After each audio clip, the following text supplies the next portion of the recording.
हम सभी ने राधा कृष्ण के प्रेम की अमर कहानियां सुनी है, रुक्मिणी और सत्यभामा के समर्पण को जाना है, पर आज मैं आपको एक ऐसी प्रेम कहानी सुनाने जा रहा हूं जिसे अक्सर कम ही लोग जानते हैं। ये कहानी है एक साधारण सी दिखने वाली स्त्री की, जिसके असाधारण प्रेम ने स्वयं भगवान को उसके द्वार पर ला दिया। ये है भगवान कृष्ण और उनकी अनन्य भक्त कुब्जा की हृदय स्पर्शी गाथा। मथुरा की गलियों में कंस के भय में डूबे इस शहर में एक दासी रहती थी जिसका नाम था कुब्जा। उसका जीवन अंधकार और उपेक्षा से भरा था। उसका शरीर 3 जगह से टेढ़ा था। लोग उसे कुबड़ी कहकर पुकारते थे। उसकी सूरत में कोई खास आकर्षण नहीं था और न ही समाज में उसका कोई स्थान। उसका काम था कंस के लिए सुगंधित लेप और चंदन का इत्र तैयार करना, एक नीचा तुच्छ काम। और फिर आया वो दिन जब मथुरा के इतिहास में सबसे बड़ा परिवर्तन होने वाला था। भगवान कृष्ण और बलराम कंस का वध करने मथुरा नगरी में प्रवेश कर रहे थे। गलियों में भीड़ उमड़ पड़ी थी, पर तभी कृष्ण की आंखें उस कुबड़ी दासी पर पड़ी जो अपनी इत्र की टोकरी लेकर जा रही थी। कृष्ण का अलौकिक सौंदर्य और उनकी दिव्य आभा से पूरा वातावरण जगमगा रहा था। कुब्जा ने अपने जीवन में ऐसा तेज पहले कभी नहीं देखा था। एक क्षण के लिए कुब्जा ठहर गई। कृष्ण ने उसे देखा और उनकी वाणी में अमृत घुल गया। हे सुंदरी, तुम ये दिव्य इत्र कहाँ ले जा रही हो? क्या तुम मुझे थोड़ा दे सकती हो?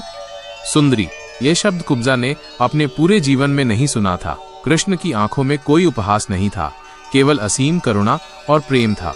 बिना एक पल सोचे कुब्जा ने अपना इत्र कृष्ण को अर्पित कर दिया। उसके हाथों से वह सुगंधित लेप कृष्ण के वक्ष, भुजाओं और माथे पर लगा। एक अनूठा पवित्र स्पर्श।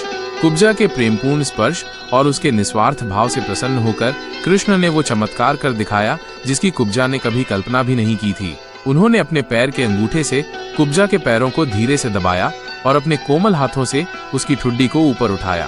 एक ही पल में कुरूपता का बंधन टूट गया। कुब्जा का टेढ़ा शरीर सीधा हो गया। वह अब कुबड़ी नहीं थी, बल्कि एक अत्यंत रूपवान स्त्री बन चुकी थी। ये सिर्फ एक शारीरिक परिवर्तन नहीं था, ये कृष्ण के प्रेम का वो जादू था जिसने उसके आत्मविश्वास को जगाया, उसके जीवन को एक नई पहचान दी। अपनी कुरूपता से मिली मुक्ति से कुब्जा का हृदय प्रेम से भर उठा।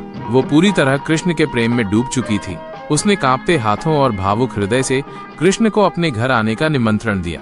कृष्ण, जो अपने भक्तों के भाव को समझते हैं, मुस्कुराए और वादा किया, कंस का वध करने के बाद मैं अवश्य तुम्हारे घर आऊंगा।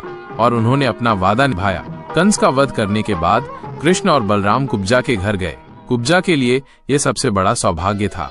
उसने अपने छोटे से घर को सजाया और पूर्ण भक्ति भाव से कृष्ण का स्वागत किया। उसके लिए ये केवल एक भगवान का आगमन नहीं था, बल्कि उसके जीवन के सबसे बड़े प्रेम का मिलन था, जो उसकी कल्पना से भी परे था।